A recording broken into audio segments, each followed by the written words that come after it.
मेरा नाम अशोक है। मैं एक मिडिल क्लास फैमिली से हूँ। मैंने मेरे घर वालों को कहा था कि जब तक मैं अच्छी नौकरी नहीं करता, शादी नहीं करूँगा। मैं बैंक के लिए तैयारी कर रहा था, जिसमें काफ़ी समय लग गया। इस कारण मेरी उम्र 32 साल हो गई।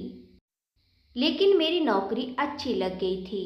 अब मेरे घर वालों को मेरी शादी की चिंता सताने लगी थी। उन्होंने कई जगह मेरे रिश्ते की बात चलाई, लेकिन कुछ बात बनी नहीं। हर जगह कुछ न कुछ समस्या हो जाती थी। इन्हीं सब बातों में एक साल और बीत गया। मेरी मम्मी और पिताजी को अब ज़्यादा टेंशन होने लगी थी। वो सुबह शाम बस मेरी शादी की ही फिक्र किया करते थे, लेकिन फिर एक दिन उनकी कोशिश रंग लाई। काफ़ी दिनों तक ढूंढने के बाद एक रिश्ता आया था जो घर वालों को जमा था। वो लोग गांव के थे और हमसे गरीब थे। घर वालों ने मुझे उस लड़की की तस्वीर दिखाई। लड़की अच्छी थी। मैं कहीं और शहर में नौकरी करता था। मम्मी और पापा ने लड़की को उसके घर जाकर देखा था। मुझे भी कहा था, लेकिन मैं आ नहीं पाया। मम्मी को लड़की पसंद आ गई थी। मम्मी ने कहा कि अब बस शादी जल्दी से करना है।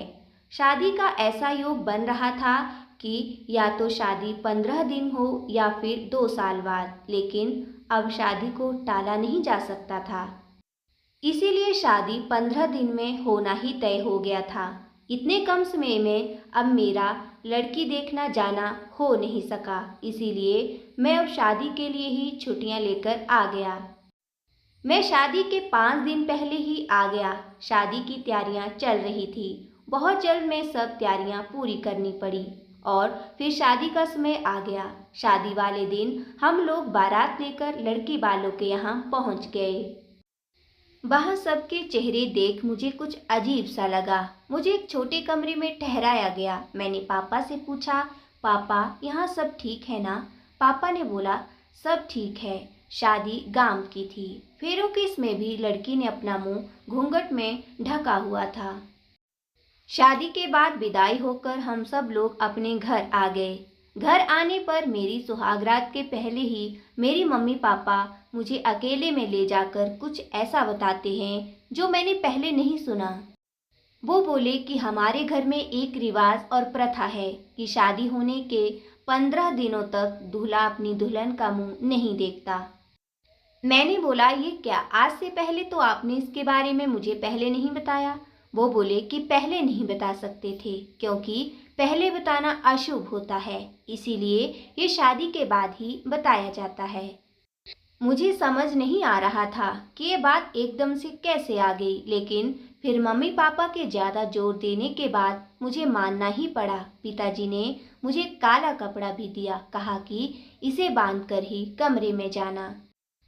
गलती से इसे खोलना नहीं। मेरे मन में कई तरह के सवाल और विचार आ रहे थे, लेकिन मुझे उनकी बात माननी ही पड़ी क्योंकि वो जिस तरह से मुझे समझा रहे थे, मुझे उनकी आंखों में थोड़ा डर भी लगा। इसीलिए मैंने उनकी बात मान ली। मैं काला कपड़ा लेकर अपने कमरे में गया, दरवाज़ा बंद किया और मेरी पत्नी सेज पर मुंह ढके पहले ही बैठी। मैंने अभी काला कपड़ा अपनी आंख पर नहीं बांधा था। मैं उसके पास गया तो सबसे पहले जो उसने कहा वो था, आपको मम्मी पापा ने सब समझा दिया है ना? मैंने पूछा, उन्होंने तुम्हें भी कहा है? वो बोली, हाँ मुझे भी उन्होंने कहा है और हमें उसका पालन करना होगा। आपको सिर्फ मेरा मुंह नहीं देखना है 15 दिनों तक। मेरी पत्नी मेरे सामने थी, लेकिन मैं उसका मुंह नहीं देख सकता था। मैंने अपना काला कपड़ा उसे दिया और उसकी ओर पीठ करके बैठ गया। उसने कपड़ा मेरी आंखों में जोर से बांध दिया।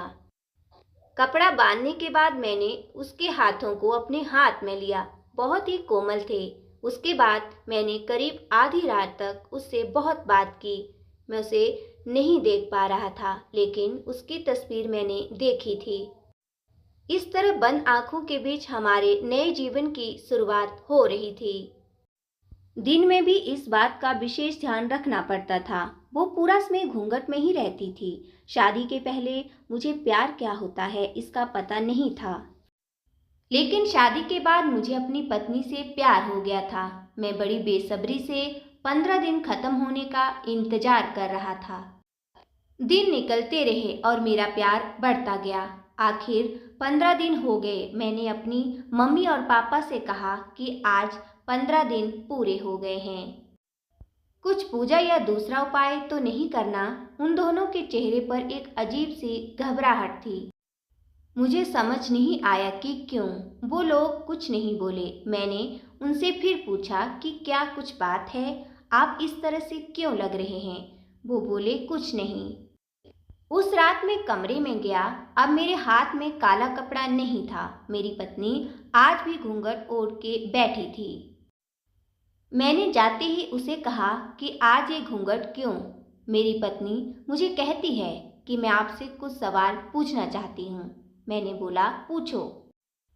वो बोली आप मुझसे कितना प्यार करते हैं? मैंने बोला कि 15 दिनों में तुम्हें पता नहीं चला। उसने कहा कि इतने दिनों तक आपने मुझे देखा नहीं था। अब सोचो कि आपको ऐसा कुछ देखने को मिल जाए जो आपने सोचा भी नहीं था, तो भी आप मुझसे उतना ही प्यार करेंगे या नहीं? मुझे उसकी ये बात समझ नहीं आई। मैंने कहा कि तुम ये क्या बात कर रही हो? मैं तुमसे प्यार करूँगा, तुम मेरी पत्नी हो। वो चुप हो गई। फिर आखिरकार मैंने वो किया जो मैं करना चाह रहा था। मैंने उसका घूंघट उठाया और घूंघट उठाते ही जब मैंने उसकी शक्ल देखी तो मुझे यकीन नहीं हुआ। ये वो लड़की नहीं थी जिसकी मुझे तस्वीर दिखाई गई थी। ये तो कोई और ही लड़की थी। मैंने उससे पूछा कौन हो तुम? वो बोली मेरी आवाज़ तो आप जानते हैं, मैं वही हूँ, आपकी पत्नी। मैंने आवाज़ लगाकर अपने मम्मी और पापा को बुलाया। मेरी आवाज़ सुनकर वो कमरे में आए। मैंने बोला अच्छा, तो ये सब नाटक आपने इसीलिए किया। ये लड़की कौन है? आपने मुझे तस्वीर तो किसी और की दिखाई थी। उनके चेहरे पर घबराहट थी।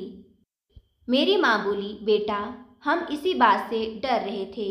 बड़ी मुश्किलों से हमने तेरे लिए रिश्ता ढूंढा था। वो लड़की इसकी बड़ी बहन थी। शादी के 2 दिन पहले वो घर से चली गई। वो तुमसे शादी नहीं करना चाहती थी। ये लोग फिर शादी से मना करने लगे, लेकिन हमने इसके पिता पर दबाव डाला था, धमकाया था, पहचान बताई तो उन्होंने दबाव में उसकी 2 साल छोटी बहन से तेरी शादी करवा दी। हम तुझे बताते तो तू हमें ऐसा नहीं करने देता। सच जानकर तू कभी शादी नहीं करता, इसीलिए तुमसे छिपाया। तुम दोनों सही मायने में पति पत्नी बन जाओ, इसीलिए 15 दिन वाला नाटक किया ताकि बाद में तो इसे छोड़ नहीं सके। उनकी बात सुनकर मुझे यकीन नहीं हुआ। मैंने कहा कि आपने अपने बेटे की शादी के लिए किसी को धमकाया। आपने मुझे भी झूठ बोला। आपको शर्म नहीं आई? आपने इस लड़की की मर्जी के बिना जबरदस्ती मुझसे शादी करवा दी। उसके बाद भी ये आप लोगों की बात मान रही है। मम्मी और पापा बोले कि हमने ये सब तेरे लिए किया। मैंने कहा ये आपने मेरे लिए नहीं, अपने लिए किया, ताकि मेरी शादी के बोझ से आप बरी हो जाएं। अगले दिन मैं बिना कुछ बोले सुबह अपने काम पर चला गया, लेकिन वहां जाने पर मुझे लगा कि इसमें उस लड़की की क्या गलती है। वो पहले ही जबरदस्ती का शिकार हुई है। मैं यही सोचता रहा और मुझे उसकी आवाज़ से भी प्यार हो गया था। मैं 2 दिन बाद ही अपने घर वापस आया। मैं उसे लेकर उसके घर गया। उसके घर वालों से माफ़ी मांगी। उनकी आंखों में आंसू थे। फिर मैंने उससे पूछा क्या तुम मुझसे प्यार करती हो? वो बोली कि मैं अपने आप को खुशकिस्मत मानती हूँ कि आप जैसा पति मुझे मिला। जो भी हुआ वो हम दोनों को मिलाने के लिए ही हुआ था। मैं आपके लिए और आप मेरे लिए ही बने थे। तभी अपने आप रास्ते बनते गए। उसकी इन्हीं बातों पर मैं उसे और ज़्यादा प्यार करने लगता हूँ। अब मेरा फ़र्ज़ है कि मैं उसे दुनिया भर की सारी खुशियाँ दूँ।